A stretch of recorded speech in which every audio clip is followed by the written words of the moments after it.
ਵਾਹਿਗੁਰੂ ਜੀ ਕਾ ਖਾਲਸਾ ਵਾਹਿਗੁਰੂ ਜੀ ਕੀ ਫਤਿਹ ਜੀ।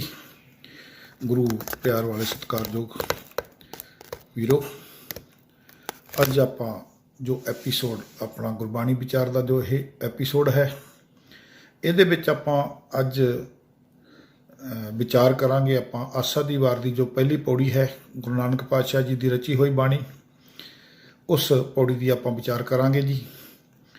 और जिमें कि आप जानते हाँ कि ये जो पौड़ी है, जदों आप गुरबाणी की विचार करते हाँ, किते भी जदों कभी रब का कोई विषय छिड़दा है, रब की है तो रब के बारे जदों भी कभी विचार होंदी है, हुण तक साडे जो विद्वान वीर हैं, साडे जो दोस्त मित्र जो जिन्हां नाल साडा बोल विहार है, उन्हां नाल विचार करते हाँ। काफ़ी लंबे समय तो आप मिशनरी प्रचारक वीर हैं, उन्होंने सुनते हाँ, फॉलो करते हाँ, किया है, काफ़ी कुछ सीखा भी है तो हुण भी उन्हां नाल विचार करी दी है। जो कोई विषय इस तरह का हुंदा है, दिमाग में कोई दुविधा आ जाती है जां आपसी कोई वखरा पक्ष समझ आउंदा तो आप उत्थे उन्हां नाल विचार कर लैंदे हाँ।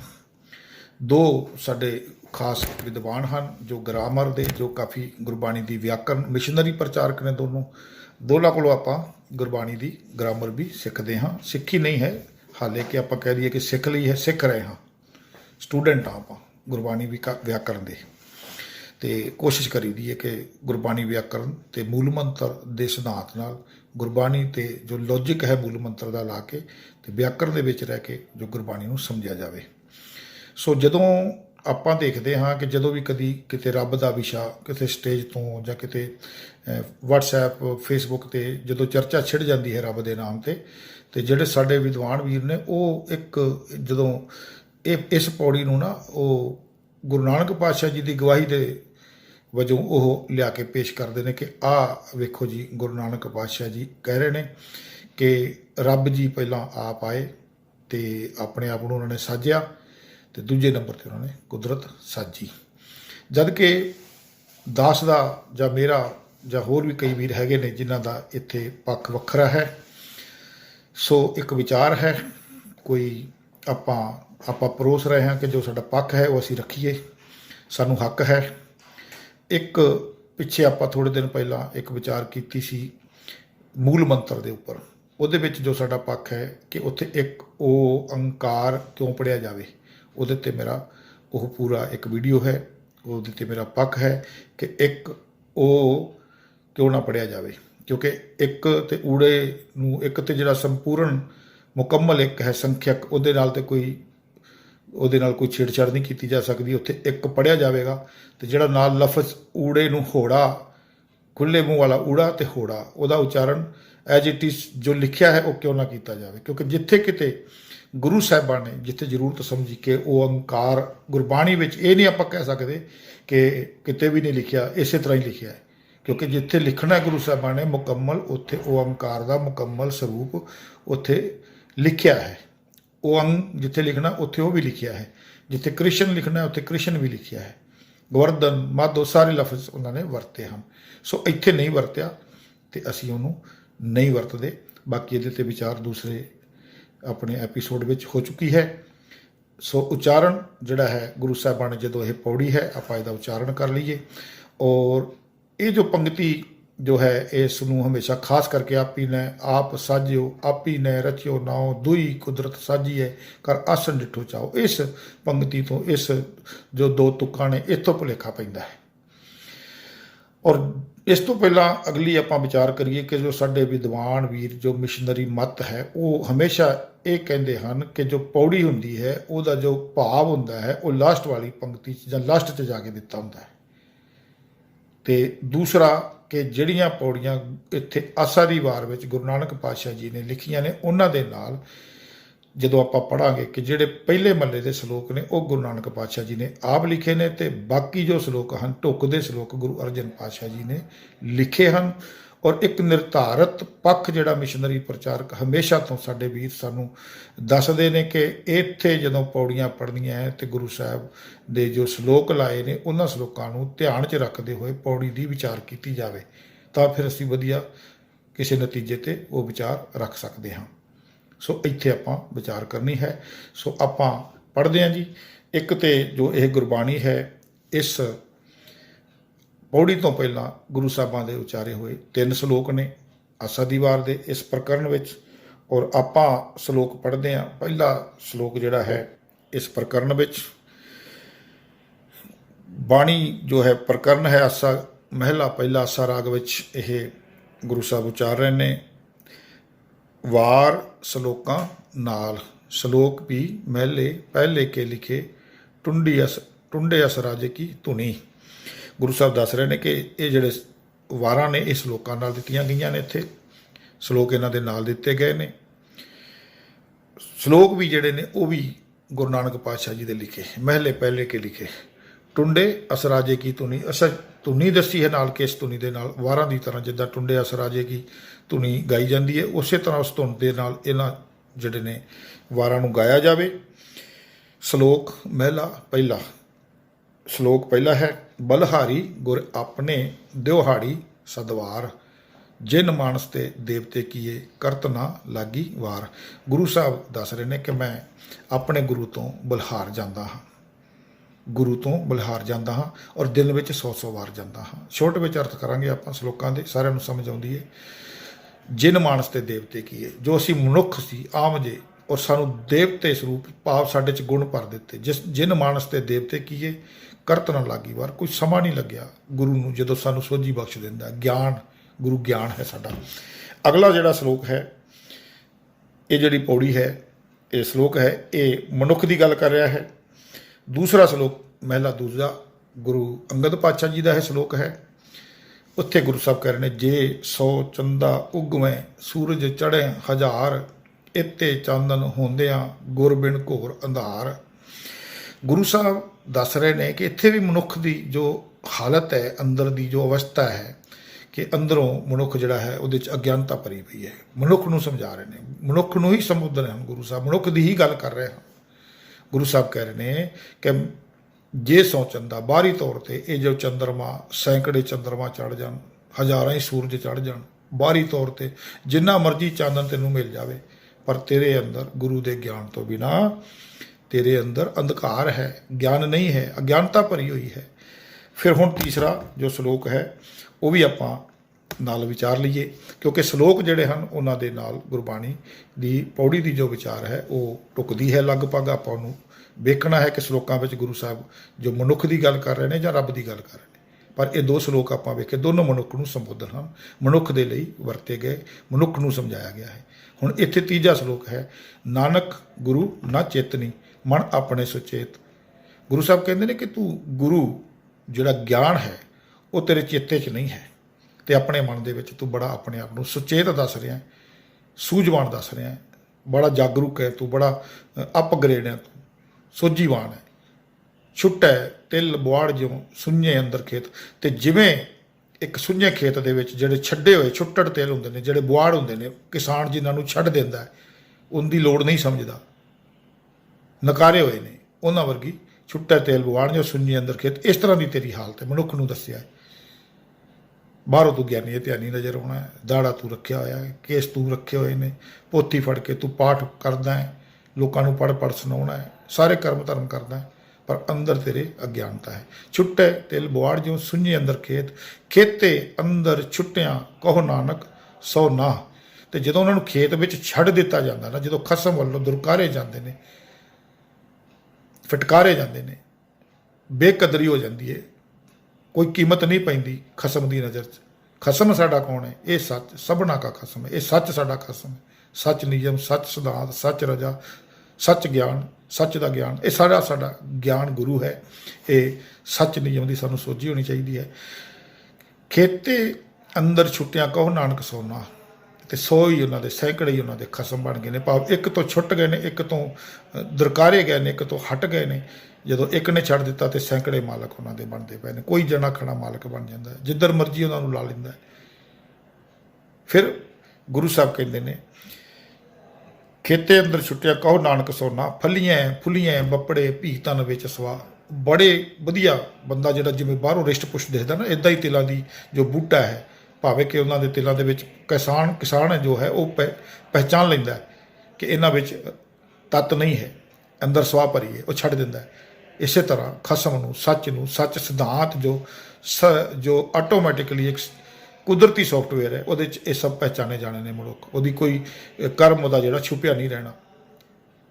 ਖੇਤੇ ਅੰਦਰ ਛੁੱਟਿਆ ਕਹੋ ਨਾਨਕ ਸੋਨਾ, ਫਲੀਆਂ ਫੁਲੀਆਂ ਬੱਪੜੇ ਭੀਤਨ ਵਿੱਚ ਸਵਾ। ਪਰ ਬਾਹਰੋਂ ਦਿਸਦਾ ਹੈ ਬੰਦਾ ਵਧੀਆ, ਗਿਆਨੀ, ਧਿਆਨੀ, ਗਿਆਨਵਾਨ, ਸੋਝੀਵਾਨ, ਸਾਬਤ ਸੂਰਤ, ਪਰ ਅੰਦਰ ਸਵਾ ਭਰੀ ਹੋਈ ਹੈ, ਕੱਖ ਨਹੀਂ ਹੈ ਅੰਦਰ। ਫਿਰ ਗੁਰੂ ਸਾਹਿਬ ਕਹਿੰਦੇ ਨੇ ਫਲੀਆਂ ਫੁਲੀਆਂ ਬੱਪੜੇ ਭੀਤਨ ਵਿੱਚ ਸਵਾ, ਪਰ ਉਹਨਾਂ ਦੇ ਅੰਦਰ ਦੀ ਜੋ ਹਾਲਤ ਹੈ ਉਹ ਤਿਲਾਂ ਵਰਗੀ ਹੈ, ਛੁੱਟੜ ਤਿਲਾਂ ਵਰਗੀ ਹੈ ਮਨੁੱਖ ਦੀ ਹਾਲਤ। ਇਸ ਤਰ੍ਹਾਂ ਦੀ ਤੇਰੀ ਫਿਤਰਤ ਹੈ, ਮਨੁੱਖ ਨੂੰ ਕਹਿ ਰਹੇ ਨੇ ਗੁਰੂ ਸਾਹਿਬ। ਹੁਣ ਹੈ ਪੌੜੀ ਦੀ ਅਸਲੀ ਜੋ ਆਪਾਂ ਵਿਚਾਰ ਕਰਨੀ ਹੈ, ਕਿ ਗੁਰੂ ਸਾਹਿਬ ਇੱਥੇ ਵਾਰ-ਵਾਰ ਜੋ ਮਨੁੱਖ ਨੂੰ ਸਮਝਾ ਰਹੇ ਨੇ ਕਿ ਤੂੰ ਗਿਆਨ ਹਾਸਲ ਕਰ, ਅਗਿਆਨੀ ਬਣਿਆ ਹੋਇਆ ਹੈ। ਹੁਣ ਇਸ ਪੌੜੀ ਵਿੱਚ ਆਪਾਂ ਵੇਖਦੇ ਵੀ ਕਿ ਇੱਥੇ ਰੱਬ ਦੀ ਗੱਲ ਕੀਤੀ ਹੈ ਗੁਰੂ ਸਾਹਿਬ ਪੌੜੀ ਵਿੱਚ। ਆਪੀ ਨੇ ਆਪ ਸਾਜਿਓ, ਆਪੀ ਨੇ ਰਚਿਓ ਨਾਉ। ਹੁਣ ਗੁਰੂ ਸਾਹਿਬ ਕਹਿੰਦੇ ਨੇ ਕਿ ਕੀ ਕਿ ਗੁਰੂ ਸਾਹਿਬ ਕਹਿ ਰਹੇ ਨੇ ਕਿ ਰੱਬ ਨੇ ਆਪਣੇ ਆਪ ਨੂੰ ਸਾਜਿਆ। ਸਭ ਤੋਂ ਪਹਿਲੀ ਗੱਲ ਕਿ ਆਪਾਂ ਨੂੰ ਗੁਰਬਾਣੀ ਜੋ ਹੈ ਗੁਰੂ ਸਾਹਿਬਾਂ ਨੇ ਲਿਖ ਕੇ ਦਿੱਤੀ, ਅਰਥ ਆਪਾਂ ਆਪਣੇ ਕਰਦੇ ਹਾਂ। ਕਤਈ ਵੀ ਇਹ ਮਤਲਬ ਨਾ ਸਮਝਿਆ ਜਾਵੇ ਕਿ ਭਈ ਇਹ ਆਪਣੀ ਮਤ ਚਲਾ ਰਿਹਾ ਹੈ, ਜਿੱਦਾਂ ਸਾਰਿਆਂ ਦੀ ਹੀ ਆਪਣੀ ਮਤ ਚੱਲਦੀ ਹੈ। ਪਰ ਆਪਾਂ ਗੁਰਮਤ ਨੂੰ ਸਮਝਣ ਦੀ ਕੋਸ਼ਿਸ਼ ਕਰ ਰਹੇ ਹਾਂ। ਜੋ ਆਪਣਾ ਇੱਕ ਪੱਖ ਹੈ ਆਪਣੀ ਮਤ ਤੋਂ, ਜੋ ਹੁਣ ਤੱਕ ਸਮਝਿਆ ਹੈ, ਉਹ ਅੱਗੇ ਰੱਖ ਰਹੇ ਹਾਂ।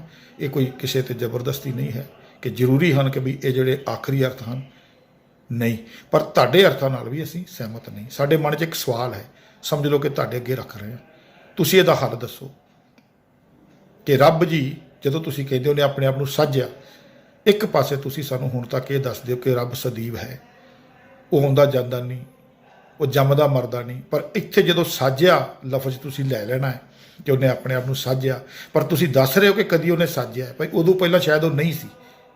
ਸਾਜਿਆ ਹੈ ਤੇ ਭਾਵ ਕਿ ਇੱਕ ਸਮਾਂ ਸੀ ਜਦੋਂ ਉਹਨੇ ਉਹਨੂੰ ਆਪਣੇ ਆਪ ਨੂੰ ਸਾਜਿਆ। ਹੁਣ ਸਦੀਵ ਕਿਵੇਂ ਹੋ ਗਿਆ? ਦੂਸਰੀ ਗੱਲ, ਕਿੱਥੋਂ ਆਇਆ? ਕਿ ਕੁਦਰਤ ਤੋਂ ਬਾਹਰ ਵੀ ਕੁਛ ਹੈ ਜਿੱਥੇ ਰੱਬ ਬੈਠਾ ਸੀ, ਜਾਂ ਜਿੱਥੋਂ ਆ ਕੇ ਸਾਜਿਆ? ਜੇ ਉਹ ਹੈ ਹੀ ਨਹੀਂ ਸੀ, ਜੇ ਹੁਣ ਮੈਂ ਕੁਛ ਹੈ ਹੀ ਨਹੀਂ, ਜਸਪਾਲ ਸਿੰਘ ਹੈ ਹੀ ਨਹੀਂ, ਜਨਮ ਹੀ ਨਹੀਂ ਹੋਇਆ, ਜਾਂ ਮੈਂ ਹੈਗਾ ਹੀ ਨਹੀਂ, ਤੇ ਮੈਂ ਕਿਵੇਂ ਆਪਣੇ ਆਪ ਨੂੰ ਸਾਜਾਂਗਾ? ਸੋ ਅਸੀਂ ਮਨੁੱਖ ਦੀ ਤਰ੍ਹਾਂ ਰੱਬ ਨੂੰ ਬਣਾ ਦਿੱਤਾ ਕਿ ਜਿੱਦਾਂ ਮਨੁੱਖ, ਹੁਣ ਮਨੁੱਖ ਨੇ ਆਪਣੇ ਆਪ ਨੂੰ ਸਾਜਣਾ, ਗੱਲ ਮਨੁੱਖ ਦੀ ਹੋ ਰਹੀ ਹੈ। ਉਹ ਕਿਹੜੀ ਸਾਜਣਾ ਕਰਨੀ ਹੈ ਮਨੁੱਖ ਨੇ, ਉਹ ਦੱਸਦੇ ਹਾਂ ਆਪਾਂ ਅੱਗੇ ਆਪਣਾ ਪੱਖ। ਸੋ ਗੁਰੂ ਸਾਹਿਬ ਕਹਿ ਰਹੇ ਨੇ ਕਿ ਜਦੋਂ ਆਪਾਂ ਕਹਿੰਦੇ ਹਾਂ ਕਿ ਉਹਨੇ ਸਾਜਿਆ, ਫਿਰ ਆਪਾਂ ਕਹਾਂਗੇ ਵੀ ਉਹ ਆਇਆ ਕਿੱਥੇ ਸੀ? ਜੇ ਕੁਦਰਤੀ ਨਹੀਂ ਸੀ, ਕੁਦਰਤ ਉਹਨੇ ਬਾਅਦ 'ਚ ਬਣਾਈ ਹੈ। ਤੁਸੀਂ ਕਹਿੰਦੇ ਹੋ ਕਿ ਪਹਿਲਾਂ ਉਹਨੇ ਸਾਜਿਆ ਆਪਣੇ ਆਪ ਨੂੰ, ਕਿੱਥੇ ਰੱਖਿਆ? ਕਿੱਥੇ ਸੱਜ ਕੇ ਉਹ ਬੈਠਾ? ਕਿ ਕੁਦਰਤ ਦਾ ਕੋਈ ਸਰੂਪ ਸੀ ਉਦੋਂ ਜਿਹਦੇ ਵਿੱਚ ਉਹਨੇ ਆਪਣੀ ਸਾਜਨਾ ਕੀਤੀ? ਇੱਕ ਸਵਾਲ। ਹੁਣ ਗੁਰਬਾਣੀ ਨੂੰ ਆਪਾਂ ਪੜ੍ਹੀਏ ਕਿ ਆਪੀ ਨੇ ਆਪ ਸਾਜਿਓ। ਸਾਜਿਓ ਦਾ ਮਤਲਬ ਕਿ ਸੱਜ ਲਿਆ, ਸਾਜਿਆ। ਇੱਥੇ ਗੁਰੂ ਸਾਹਿਬ ਜਿਹੜੇ ਨੇ ਉਹ ਗੱਲ ਉੱਥੇ ਮਨੁੱਖ ਦੀ ਹੀ ਕਰ ਰਹੇ ਨੇ। ਗੁਰੂ ਸਾਹਿਬਾਂ ਨੇ ਪਿੱਛੇ 3 ਸ਼ਲੋਕ ਸਾਨੂੰ ਦਿੱਤੇ ਨੇ, ਮਨੁੱਖ ਨੂੰ ਕਹਿੰਦੇ ਪਏ ਨੇ ਕਿ ਤੇਰਾ ਜੋ ਅੱਜ ਵਜੂਦ ਹੈ, ਜਿਹੜੀ ਜੋ ਤੂੰ ਆਪਣਾ ਵਜੂਦ ਘੜਿਆ ਹੈ, ਉਹਦੇ ਲਈ ਤੂੰ ਆਪ ਜਵਾਬ ਦੇ ਹੈ, ਤੂੰ ਜ਼ਿੰਮੇਵਾਰ ਹੈ। ਜੈਸਾ ਸੇਵੇ ਤੈਸਾ ਹੋਏ। ਤੂੰ ਆਪ ਤੇਰਾ ਆਪਣਾ ਇਹ ਉਦਮ ਹੈ ਜੋ ਤੂੰ ਲਿਆ ਹੈ ਹੁਣ ਤੱਕ, ਜੋ ਹਾਸਲ ਕੀਤਾ ਗਿਆਨ ਹੈ, ਅਗਿਆਨੀ ਹੈ, ਜੋ ਵੀ ਤੇਰੇ ਪੱਲੇ ਹੈ ਉਹ ਤੇਰੀ ਆਪਣੀ ਵਜ੍ਹਾ ਨਾਲ ਹੈ, ਉਹਦਾ ਕਾਰਨ ਤੂੰ ਆਪ ਹੈ। ਆਪੀ ਨੇ ਆਪ ਸਾਜੋ। ਆਪਣੇ ਆਪ ਨੂੰ ਆਪਣੀ ਸਾਜਣਾ, ਆਪਣੀ ਘਾਟ ਤਾਂ ਤੂੰ ਆਪ ਘੜੀ ਹੈ। ਆਪੀ ਨੇ ਰਚਿਓ ਨਾਉ। ਤੇ ਆਪਣਾ ਜਿਹੜਾ ਕਾਨੂੰਨ ਕਾਇਦਾ, ਜਿਹੜਾ ਆਪਣਾ ਨਿਯਮ ਕਾਰ ਵਿਹਾਰ ਜੋ ਇਹ ਦਿਸਦਾ ਜੋ ਤੂੰ ਕਰ ਰਿਹਾ ਹੈ, ਉਹ ਸਭ ਤੇਰਾ ਆਪਣਾ, ਆਪਣੇ ਆਪ ਤੋਂ ਤੂੰ ਆਪ ਹੀ ਆਪਣੀ ਕਾਰ ਆਪ ਲੱਗਾ ਹੋਇਆ ਹੈ, ਆਪਣੀ ਸਮਝ ਨਾਲ। ਆਪੀ ਨੇ ਰਚਿਓ ਨਾਉ, ਜਾਂ ਆਪਣਾ ਕਾਨੂੰਨ ਕਾਇਦਾ ਨਿਯਮ ਸਭ ਤੂੰ ਆਪ ਘੜੇ ਨੇ। ਦੂਜਾ ਦੁਈ, ਹੁਣ ਇੱਥੇ ਦੁਈ ਦੂਜੇ ਨੰਬਰ ਤੇ ਨਹੀਂ ਲਿਖਿਆ, ਦੂਜੀ ਕੁਦਰਤ। ਦੂਜੀ ਕੁਦਰਤ, ਜੇ ਤੁਸੀਂ ਕਹਿੰਦੇ ਹੋ ਕਿ ਰੱਬ ਜੀ ਨੇ ਕੁਦਰਤ ਬਣਾਈ, ਫਿਰ ਉਹਨੇ ਇੱਕ ਕੁਦਰਤ ਵੱਖਰੀ ਬਣਾਈ ਹੋਣੀ ਹੈ, ਫਿਰ ਇਹ ਦੂਜੀ ਕੁਦਰਤ ਬਣਾਈ ਹੋਣੀ ਹੈ। ਦੁਈ ਕੁਦਰਤ ਸਾਜੀਏ। ਮਨੁੱਖ ਹੁਣ ਕੀ ਕਰਦਾ ਹੈ? ਸਾਜੀਏ ਲਫ਼ਜ਼ ਜਿਹੜਾ ਹੈ ਉਹ ਪ੍ਰੈਜੈਂਟ ਇੰਡੈਫੀਨਿਟ ਟੈਂਸ ਦੀ ਕਿਰਿਆ ਹੈ, ਵਰਤਮਾਨ ਅਨਿਸ਼ਚਿਤ ਕਾਲ। ਥਰਡ ਪਰਸਨ ਦੀ ਗੱਲ ਹੋ ਰਹੀ ਹੈ, ਰੱਬ ਨੂੰ ਸੰਬੋਧਨ ਨਹੀਂ ਹੋਇਆ ਜਾ ਰਿਹਾ ਇਹਦੇ ਵਿੱਚ, ਤੂੰ ਕਰਕੇ ਗੱਲ ਨਹੀਂ ਹੋਈ। ਉੱਥੇ ਮਨੁੱਖ ਦੀ ਗੱਲ ਕੀਤੀ, ਉੱਥੇ ਵੀ ਇਸੇ ਤਰ੍ਹਾਂ ਹੀ ਕਾਮਨ ਮੈਨ ਦੀ ਗੱਲ ਹੋ ਰਹੀ ਹੈ, ਇੱਥੇ ਵੀ ਕਾਮਨ ਮੈਨ ਦੀ ਹੋ ਰਹੀ ਹੈ। ਦੁਈ ਕੁਦਰਤ ਸਾਜੀਏ। ਮਨੁੱਖ ਜਿਹੜਾ ਹੈ ਦੂਜੇ ਨੰਬਰ ਤੇ ਆਪਣੀ ਕੁਦਰਤ, ਆਪਣਾ ਖੇਡ, ਆਪਣਾ ਪਸਾਰਾ, ਆਪਣੀ ਕਲਾ ਆਪ ਹੀ ਸਾਜ ਲੈਂਦਾ ਹੈ, ਘੜ ਲੈਂਦਾ ਹੈ। ਜੋ ਉਹਨੂੰ ਚੰਗਾ ਲੱਗਦਾ ਹੈ ਉਹੀ ਕਰਦਾ ਹੈ। ਆਪਣੇ ਅਨੁਕੂਲ ਜਿਹੜਾ ਹੈ ਉਹ ਪ੍ਰਸਥਿਤੀਆਂ ਜਾਂ ਕਾਨੂੰਨ ਕਾਇਦੇ ਜਾਂ ਨਿਯਮ ਕਾਰ ਵਿਹਾਰ ਕੁਦਰਤ ਦਾ, ਸ੍ਰਿਸ਼ਟੀ ਦਾ, ਉਹ ਦੁਨੀਆਚਾਰੀ ਦਾ ਬਣਾ ਲੈਂਦਾ ਹੈ। ਆਪ ਪਸਰਿਆ ਹੋਇਆ ਜਿੱਥੋਂ ਤੱਕ, ਉੱਥੇ ਤੱਕ दुई कुदरत साझीए कर आसन डिठो चाहो। तो चाह दे नाल आसन ला के टिकाओ दे विच इस अपनी खेड विच अपने पसरे हुए पसारे विच जिथों तक उहदी चलदी है आप ही चाह दे नाल उस कार विहार नूं अपनी दुनिया नूं अपनी कुदरत नूं देखदा अपनी कला नूं अपनी खेड नूं आप अपने हिसाब नाल खेड रहा है। दुई कुदरत साझीए कर आसन डिठो चाहो। इत्थे तक जिहड़ी गल है कॉमन मैन की हो रही है कॉमन आदमी की हो रही है। तो हुण गुरु साहब जदों इत्थे लास्ट में जिद्दां पौड़ी दे विच आपां वेखदे आ सानूं वीरां ने भी दस्सिया एक लॉजिक है कि पौड़ी दे विच जिद्दां आपां एक प्रमाण पौड़ी का भी लैने हैं जप बाणी विचों। पहली पौड़ी सोचै सोच न हो गई जे सोची लख वार चुपै चुप ना हो गई जे लाए रहां लिवतार भुखियां भुख ना उतरी जे बन्ना पुरियां भार सहस सियाणपां लख होवैं तां एक ना चलै नाल। गुरु साहब इत्थों तक दुनियादारी की लोकाचारी की जो हो रहा है जो कर्म कांड चल रहे हैं वो सब करते हुए लोगों को वेख के फिर उन्हों की गल कर रहे हैं। इत्थे भी लोगों की गल कर रहे हैं और फिर कह रहे हैं कि तू जो करदा फिरदा इस तरह तेरे कीतियां तो जो तू रब दे पाउण लई कर रहा है या रब नूं खुश करने लई कर रहा है सुच्चा होकर दिखा रहा है चुप रह के मौन धारण करके या भुखा रह के रब नूं पाउण की कोशिश कर रहा है इदां रब कोई बंदा नहीं भी तेनों उन्हें आह काम दस्या भी तो इदा तेनों मिल जाएगा या तेनों किसी ने कोई किसी मत ने तेनों कोई यहो जी मत जिदा ये सारे वक्रे वक्रे मत सी कोई सन्यासी कोई जोगी कोई नंगा रहिंदा कोई जंगलों वाल नूं तुर पिया रब नूं लभण कोई घरे कमरे च ही तप करन दिया। गुरु साहब कहते हैं नहीं। फिर गुरु साहब कहते किव इत्थे गुरु साहब ने सवाल किया उत्थे प्रचलित जो एक कर्म कांड चल रहे हैं उन्होंने दुनिया के गलबात करके गुरु साहब पौड़ी दे विच जिस तरह वीर समझाते हैं कि लास्ट में वह जो असल जो असर है जो गुरु साहबां की समझ या गुरु साहबां का जो फैसला है मत है वो अखीर में गुरु साहब अपना फैसला देंगे हैं। फिर गुरु साहब सवाल भी रखते हैं इन्होंने लोगों के उपर कि सचियारा होई है कि कूड़ है टुटे पाल भी किस तरह ये जी कूड़ के जो कर्म कांड ने कूड़ रूपी जो कार विहार असीं फड़ लए ने इन्हों किवें छड्डिया जाए। हुक्म गुरु साहब इत्थे फैसला देंगे हुक्म रजाई चलना नानक लिखिया नाल। गुरु साहब कहते हैं कि गुरु नानक पातशाह जी कहते हैं भी ये चीज़ जी हुक्म रजा में चल ये नाल लिख दिता है तुसीं इहनूं समझो नाल रखो इनू अपने हिरदे च जां अपने मन में इस चीज़ का ध्यान रखो कि ये हुक्म दे विच रहो रजा दे विच रहो। रजा किहड़ी है किते सानूं इस तरह लगता कि रब जी का हुक्म उहदे विच रहना इत्थे भी बड़ा भुलेखा पाया जाता है।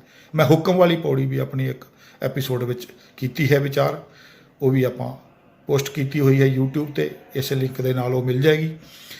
हुक्म की है हुक्म कुदरती है कुदरती एक सिस्टम कुदरती रजा कुदरती निजाम या लॉ ऑफ नेचर जो है वो एक हुक्म है कुदरत का उहदे विच रहण दी गुरु साहब गल करते हैं। हुक्म रजाई चलना नानक लिखिया नाल उस हुक्म नूं कुदरत के जो सिस्टम नूं समझ ते उहदे नाल चल। अगे जो आप जो करते हाँ इत्थे गुरु साहब संबोधन हो गए ने जो आप पढ़िया आप ही ने आप साजो आप ही ने रचो ना ये दुनियादारी की लोकाचारी की मनुख की गल की। अगे गुरु साहब का तुसीं वेखो जो ये गुरबाणी दे विच इस तरह अक्सर होंदा है। हुण गुरु साहब संबोधन हो रहे हैं उस सच अकाल दे सच नियम दे सच सिद्धांत दे लॉ ऑफ नेचर दे समर्पित होके नतमस्तक होके गुरु साहब कह रहे हैं समर्पता दिखा रहे हैं। गुरु साहब कहते हैं दाता करता आप तू हे सच नियम सिद्धांत रूप करता जी अकाल पुरख जी। अकाल पुरख के भुलेखे पैंदे ने असी काल पुरख जे लफज एक ओंकार के अर्थ लेने हाँ एक ओ दे अर्थ अकाल पुरख लेने तो मेरी तो घट तो घट वो नाल सहमति है क्यों अकाल काल तो रहत पुरख के जिहड़े अर्थ हैं प्रोफैसर साहब की भी जो इंटेंशन है साहब सिंह की वो भी यही है कि पुरख एक व्यापक एक रमिया होया एक किसी भी किरत या रचना में लेटिया होया नियम सिद्धांत अकाल पुरख। इत्थे गुरु साहब अकाल पुरख नूं संबोधन होने का मतलब है कि सच सिद्धांत के सच नियम के सच हुक्म के समर्पित हो जाना है।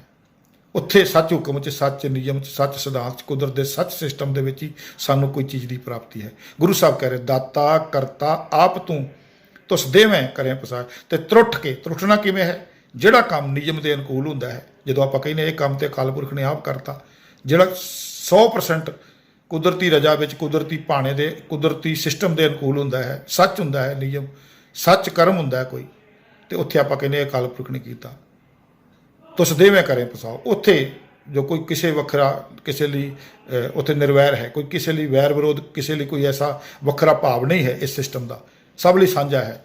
ਤੇ ਉਹ ਤਰੁੱਠ ਦਾ ਸਭ ਤੇ ਹੀ ਹੈ, ਕਰਮ ਵੇਖਣਾ, ਕਰਮੀ ਆਪੋ ਆਪਣੀ ਕਹਿ ਨੇੜੇ ਕੇ ਦੂਰ, ਕਰਮੀ ਕਰਮੀ ਹੋਏ ਵਿਚਾਰ, ਸੋ ਕਰਮੀ ਆਵੇ ਕੱਪੜਾ ਨਦਰੀ ਮੁਖ ਦੁਆਰ। ਨਦਰ ਬਖਸ਼ਿਸ਼ ਜਿਹੜੀ ਹੈ ਉਹ ਕੁਦਰਤੀ ਸਿਸਟਮ ਦੀ, ਨਿਜ਼ਾਮ ਦੀ, ਜਾਂ ਕੁਦਰਤ ਨਿਯਮ ਪ੍ਰਣਾਲੀ ਨਿਯਮਾਵਲੀ ਦੇ ਵਿੱਚ, ਪ੍ਰਕਿਰਿਆ ਦੇ ਵਿੱਚ ਅਸੀਂ ਜਦੋਂ ਫਿੱਟ ਬੈਠ ਜਾਂਦੇ ਹਾਂ, ਸਾਡੇ ਤੇ ਬਖਸ਼ਿਸ਼ ਹੋਣੀ ਹੀ ਹੋਣੀ ਹੈ। ਗੁਰੂ ਸਾਹਿਬ ਕਹਿ ਰਹੇ ਨੇ,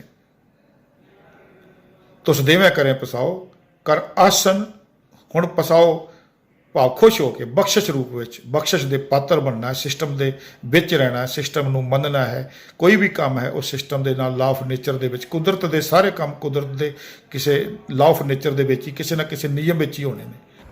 ਤੂੰ ਜਨੋਈ ਸਭ ਸਹਿ ਦੇ ਲੈਸੈਂ ਜਿੰਦ ਕਵਾਓ। ਗੁਰੂ ਸਾਹਿਬ ਕਹਿ ਰਹੇ ਨੇ ਕਿ ਤੂੰ ਇਹ ਸੱਚ, ਸਿਧਾਂਤ, ਸਰੂਪ, ਕਰਤਾ ਜੀ, ਅਕਾਲ ਪੁਰਖ ਜੀ, ਤੂੰ ਸਭ ਕੁਝ ਜਾਣਦਾ ਹੈ। ਭਾਵ ਜੋ ਕੁਦਰਤੀ ਜੋ ਸੌਫਟਵੇਅਰ ਹੈ, ਕੁਦਰਤ ਦਾ ਜੋ ਇੱਕ ਪ੍ਰਕਿਰਿਆ ਹੈ, ਕੁਦਰਤੀ ਸਿਸਟਮ ਹੈ, ਜੋ ਕੁਦਰਤ ਦਾ ਨਿਯਮ ਹੈ ਕਿ ਮਨੁੱਖ ਦੇ ਕੀਤੇ ਕਰਮਾਂ ਦਾ ਫਲ ਉਹਨੂੰ ਮਿਲਣਾ ਹੈ। ਸੋ ਜੋ ਮੈਂ ਕਰਦਾ ਉਹ ਤੇਰੇ ਤੋਂ ਛੁਪਿਆ ਹੋਇਆ ਨਹੀਂ ਹੈ।